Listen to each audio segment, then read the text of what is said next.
Assalomu alaykum aziz muxlislar, kanalimizga xush kelibsiz. Bugun dasturimizda tezkor xabar. Afg'onlar O'zbekiston chegarasini kesib o'tishning ayyorona yo'lini o'ylab topishdi. Qashqadaryolik ayol tungi klublarda o'ynashga rozilik bermagach, eri uning sochini qirib tashlagani haqida video murojaat qildi. Shavkat Mirziyoyev Asakadagi avtomobil zavodi hech qachon O'zbekiston xalqiga foyda keltirmaganini aytdi.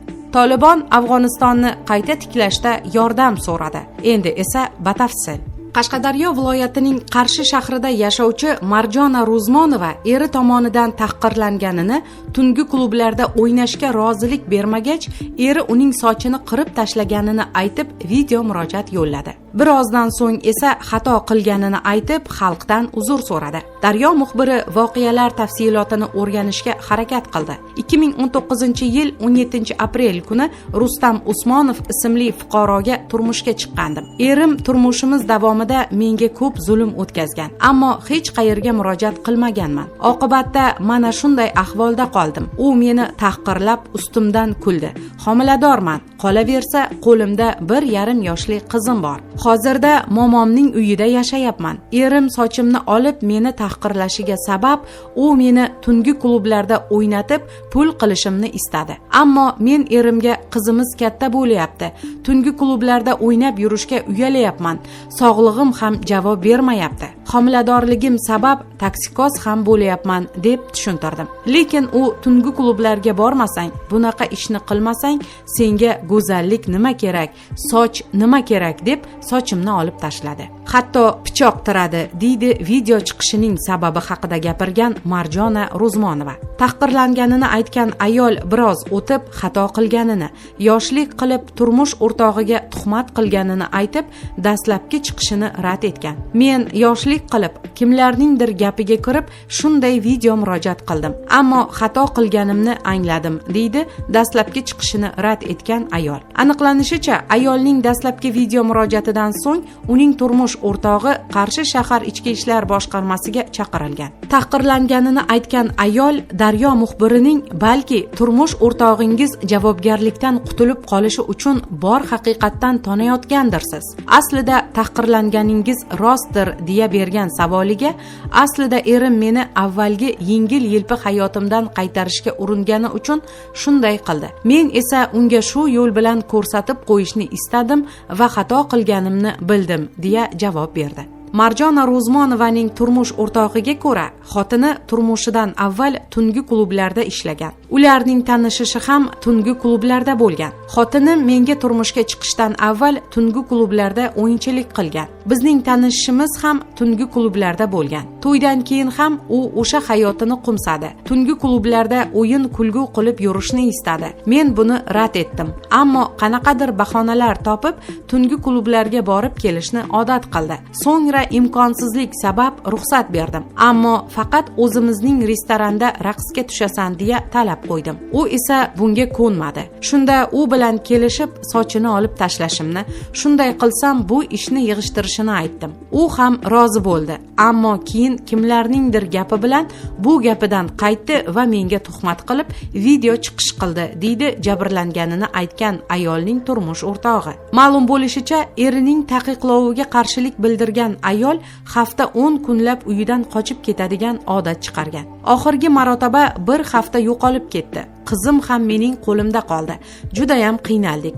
Shu sabab bu yo'lni ma'qul ko'rib, uni yengil-yelpi hayotdan qaytarishga urindim. Sochi yo'q bo'lsa, ko'chaga chiqa olmaydi. Uyda o'tirishga majbur bo'ladi deb o'yladim. To'g'ri, xato qildim. Bunday qilib, ammo u yonimda qolishi uchun shunday qildim, deydi qilmishiga izoh bergan erkak. Daryo muxbiri bilan suhbatlashgan er-xotinning ma'lum qilishicha, ular bugungi kunda birga yashamoqda. Har ikkisi ham xatosini anglab yetgan va birga yashashga qaror qilgan. Afg'oniston fuqarolari O'zbekiston hududidan 3-davlatga uchish uchun avia chipta sotib olib, undan chegarani kesib o'tishda foydalanmoqda, deya xabar beradi Sputnik. Ma'lum qilinishicha, ushbu chiptalardan afg'onlarning barchasi ham foydalanmayapti. Nashr manbasining so'zlariga ko'ra, xarid qilingan chiptalarning aksariyati aviakassiyaga qaytarilmoqda va chegarani kesib o'tgan afg'onlar O'zbekiston hududida, asosan Termizda qolmoqda. Chegarani kesib o'tishning bu kabi ayyorona mexanizmi ko'paydi. Prognozlarga ko'ra, yangi qochoqlar oqimi ortadi, chunki Tolibonning va'dasiga qaramay, ularning siyosati va ideologiyasi barchaga ham ma'qul emas, deyiladi xabarda. Avvalroq O'zbekiston Afg'oniston chegarasidagi nazorat o'tkazish punktlari qayta ishga tushgach, mazkur yo'nalish bo'yicha qatnayotgan avtomobillar soni ortgani, afg'onlar O'zbekiston hududiga baklashkalardan yasalgan sollar yordamida suzib o'tayotgani to'g'risida xabar berilgandi. Eslatib o'tamiz, 15-avgust kuni Tolibon Afg'onistonning butun hududini o'z nazorati ostiga olganini e'lon qilganidan keyin ko'plab afg'onistonliklar mamlakatni tark eta boshladi. Prezident Shavkat Mirziyoyev 20-avgust tadbirkorlar bilan ochiq muloqot chog'ida Asakadagi General Motors avtomobil zavodi faoliyati haqida gapirdi. O'z navbatida davlat rahbari avtomobil zavodi avval 35% zarar bilan ishlaganini, xarajatlarning 35-40% davlat hisobidan amalga oshirilganini ta'kidladi. Biror marta mahsulotini foyda bilan ishlab chiqarmagan. Agar hozirgidek raqobat bo'lib, zavodni keng okeanga qo'yib yuborganimizda mashina soni ko'payar, ham arzon, ham raqobat bardosh bo'lardi, dedi u. Shavkat Mirziyoyev bu zavod uchun barcha imkoniyatlar, jumladan soliq imtiyozlari yaratilganiga qaramay, u hech qachon O'zbekiston xalqiga foyda keltirmaganini afsus bilan tan oldi. Eksportga yuborgan mashinamizni ichki bozorga nisbatan 30-40% arzonroq qilib sotar edik. Chegaradan o'tkazib qo'yar edikda, eksport qilyapmiz deb g'uddayar edik. U eksport emas, balo edi, dedi Shavkat Mirziyoyev. Prezidentning ta'kidlashicha, endi raqobat muhitini shakllantirish natijasida zavod o'z faoliyatini tubdan qayta ko'rib chiqishi kerak bo'ladi. Andijon mashina zavodi 3-4 yildan keyin bizga kerak ham emas. Nimaga desangiz, mana Toshkent viloyatida, Namanganda ochilyapti. Jizzaxda hech kim tasavvur qilmagan 2-3 ta zavod ochyapmiz. Shuning uchun biz Andijon zavodini ko'rsatganimizda ham faqat rasmini ko'rsatar edik. Binosi chiroyli edi, ichi iqtisodiyoti ma'qul emas edi, dedi davlat rahbari. Tolibon harakatining Qatardagi siyosiy idorasi vakili Muhammad Suhayl Shohin chet mamlakatlarga Afg'onistonni tiklashda va uning tabiiy resurslarini qazib olishda qatnashishni taklif qildi. Uning so'zlariga ko'ra, bu taklif barcha mamlakatlarga tegishli. Biz endigina urush va vayronagarchiliklar bosqichidan chiqib, yangi davrga kirdik. Bunda Afg'oniston xalqiga boshqa mamlakatlarning yordami zarur bo'ladi.